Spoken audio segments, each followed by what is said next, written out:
Hi everybody, we have a K-book to read today. It's called The Kiss That Missed by David Melling. This is how it goes. Once upon a Tuesday, the king was in a hurry as usual. "Good night," he said, and blew his son a royal kiss.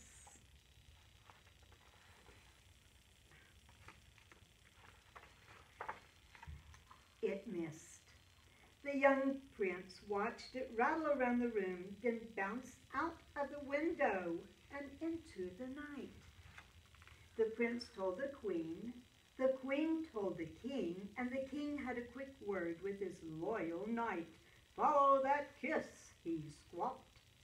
The knight mounted his horse.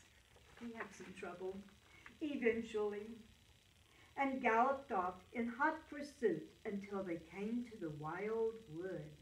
Wild creatures with wild eyes, too much hair, and very bad manners lived there. It was dark, it was smelly, it was snowing. They were not alone.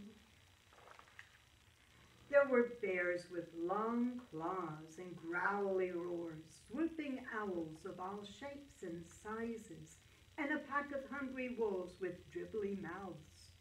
"Eek!" squeaked the knight, and then suddenly, with a sparkle, the royal kiss came floating by and in turn said good night to everyone. Bears stopped being growly, owls stopped being swoopy, wolves stopped being dribbly, and before you could say, "Follow that kiss," they all settled down for a good night's sleep. After a while, they sat down on a wrinkly old tree trunk to rest. The wrinkly old tree trunk twitched and slowly rose into the air, above the woods and into the clouds. It wasn't a tree trunk. At last they found themselves staring into a pair of very hairy nostrils. A dragon with "this pair would be nice on toast" eyes leered greedily at them. Suddenly, with a sparkle, the royal kiss came floating by and flew right up the dragon's nose. He sat up, sniffed, and blinked. Slowly, he opened his mouth and took a deep breath and sneezed. "Hang on," he said as they tumbled through the trees.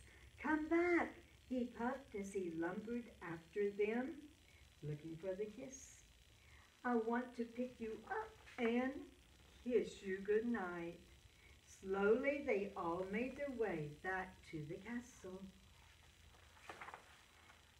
That night the prince was happy, the queen was happy, and the king promised to stop always being in a hurry.